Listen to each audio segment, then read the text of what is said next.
Hello and welcome to Camp Xbox. Movie games were a huge deal in the 6th generation. So many movies got some type of game tie-in, from R-rated classics to children's animated movies. Everything was fair game. In the movie world at the same time, a young adult book-based movie boom was brewing with the major success of the Harry Potter movies. That's where we get to the Eragon game, a video game based on a movie that's based on a novel. Today, I took a deep dive into the Eragon video game, thanks to my buddy Will, who got this for me as a Christmas gift. So join me as we talk about its history, how I felt about the game, and its lasting impact. I also quickly want to say thanks to my YouTube channel members, but let's go ahead and ride on into Eragon. The history of this game all starts with the creation of the original novel. First published in 2002, it was written by Christopher Paolini, who had first started work on this novel in his teenage years.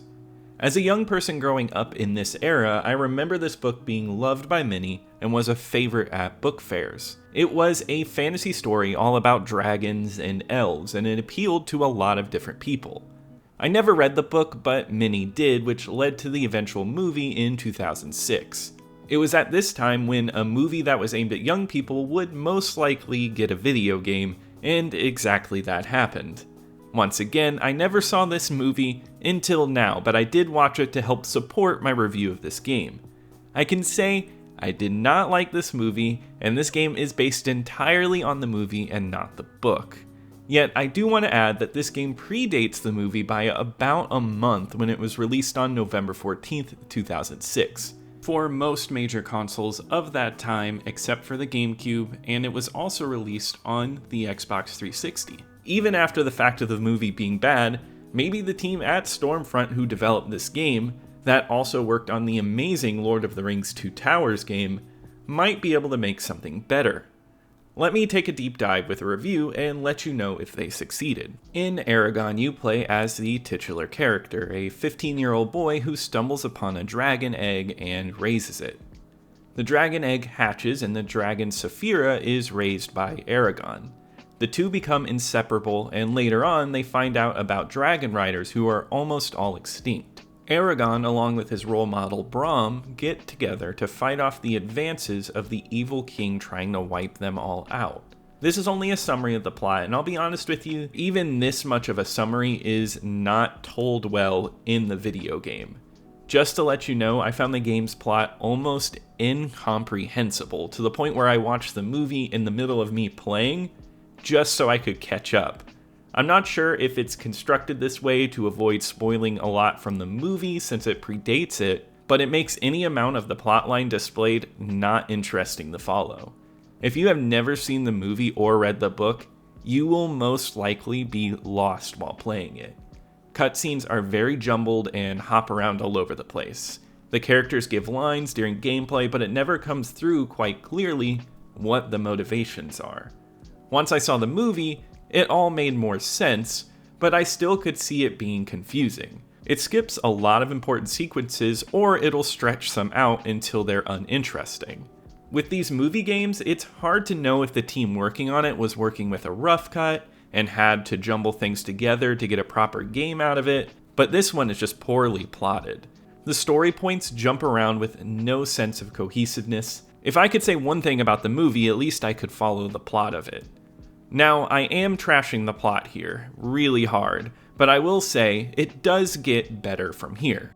Eragon is a third-person hack-and-slash video game. Typically, you run through levels and defeat anything that comes at you until you reach the finale. The gameplay is fairly standard for the time and doesn't do anything particularly special for the hack-and-slash genre. You kill waves of enemies with light strategy.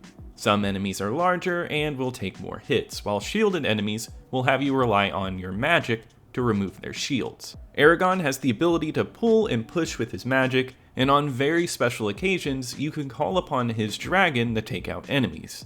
Although this does sound cool, it rarely happens within the game's 6 hours runtime to constitute a significant part of the gameplay.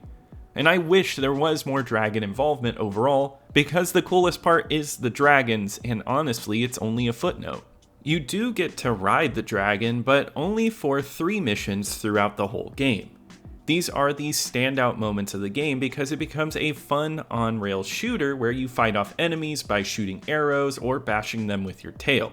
It's not necessarily fast-paced, but it was enjoyable dodging obstacles and taking out enemies. The game's finale is on the back of a dragon where you must protect towers by killing off soldiers attacking them. You get a large area to fly around and you swoop in to stop them. This was so much fun and controls extremely well. The flight controls are tight and I would have loved to have seen more of this, even if it deviated from the story just a little bit to do so. The main combat gameplay is fine, but it tends to repeat itself, so your enjoyment is dependent on whether you can tolerate that. Personally, I thought it was okay. You perform easy combos and sometimes have to use magic to take out enemies. There's also some light platforming where you have to hang off ledges or jump on platforms. If you've played movie games of this era, you are going to see a lot of similarities here. Overall, I think the combat is well enough put together to be fun in the shorter levels.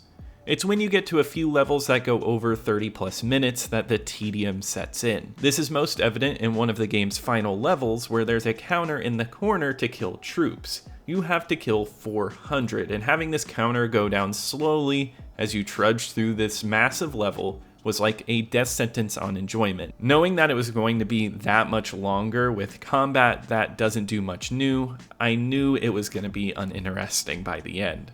But if you have somebody who's willing to play with you, this game does have co-op. I did not play like this, but I do think this could have made the game a much more enjoyable experience and notably quicker. Eragon in terms of gameplay was a lot more fun than the movie, I'll give it that. Where the movie was boring, at least the combat manages to be a good time, and the dragon levels are well crafted. Just know that the game gains tedium the longer the session is. It's an adequate game to play. One thing to note about Eragon is that it came out at the end of the original Xbox's lifespan. You'd hope that the developers would take advantage of the graphics so late in the Xbox's lifespan, and I think they do. Eragon supports 720p graphics on the Xbox and it looks crisp. The definition is solid and the mini environments look really good. The forests and desert areas are the best with good background detail.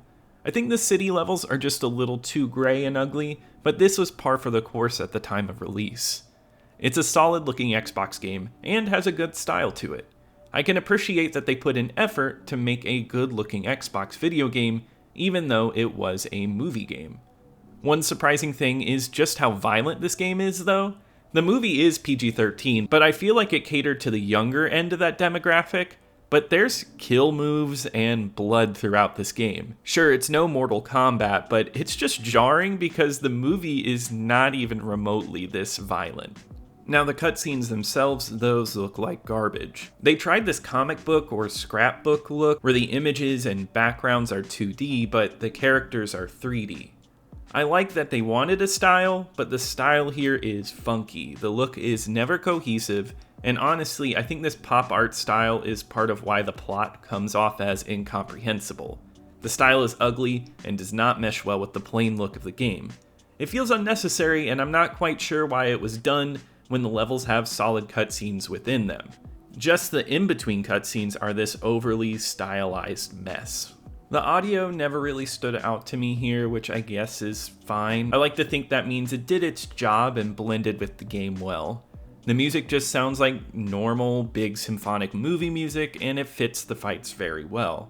Some of the actors from the movie do return to do voices, and it's fine. The big actors do not return though, like John Malkovich, Rachel Weisz, and Jeremy Irons, but their substitutes do an alright job of replicating them. Swords and fights all sound good with nothing too crazy to note with sound effects. Other than a bridge level that has water running in it, and that water sound effect is deafening. It was awful to hear the entire level, but this was the only instance that I can think of where there was bad audio. At the end of the day, there is one thing I can say about Eragon, and that's that it's better than the movie. Where the movie was a poor mix of all of the worst parts of the young adult fantasy movie boom, this had some of the better aspects of the movie game boom of the same time. The game looks solid and the combat is fun in short bursts, and the dragon level deserved to be the whole game. Unfortunately though, it's a stretch to say that it's a good game. The plot does not work here, and the cutscenes look awful. And the combat is tedious in the longer levels. This movie game is solid in parts, but as a whole package, it does falter. I've never read the book, but I can almost bet if you're interested in the franchise, you might just want to stick to that. And on my original Xbox ranking list, Eragon is going to go at number 66 out of 71 so far. I do think it's better than Hummer Badlands. I would rather replay Eragon, but Evil Dead has a little more charm over Eragon. The story of Eragon the game after its release is also connected to the movie. When the game dropped, reviews were mediocre. On Metacritic, it holds a 49, and many reviews just state it as being a game they had seen before, nothing special. In official Xbox Magazine February 2007, they gave it a 4.0 as well as the 360 version. I was happy to read this review after playing this though, because I realized I wasn't alone in thinking that the story was hard to follow in the game. The movie itself was not well received either, and was pretty much a dud critically. It did make $250 million on a $100 million budget, so it made its money back, but they were definitely hoping for a smashing success. With this, the hope for another movie would die, and so would a game.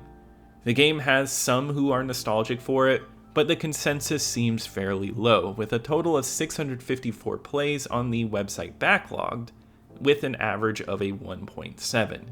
Yet the books still live on and hold a very enthusiastic fan base. So the Eragon franchise was not tarnished after these titles, and there might even be a reboot soon. So here's hoping that the fans of Eragon finally get a better deal this time around. But that wraps it up for today. If you played this game back in the day and you hated it, loved it, or played it recently, be sure to let me know in the comments below. Everyone's opinion is important, and I would love to hear from you. Also, leave a like if you enjoyed the review, subscribe to keep up with the retro Xbox content, and also a big shout out to my campers and camp counselors. Your support on the channel really helps me out. And I'll see you here next time at Camp Xbox.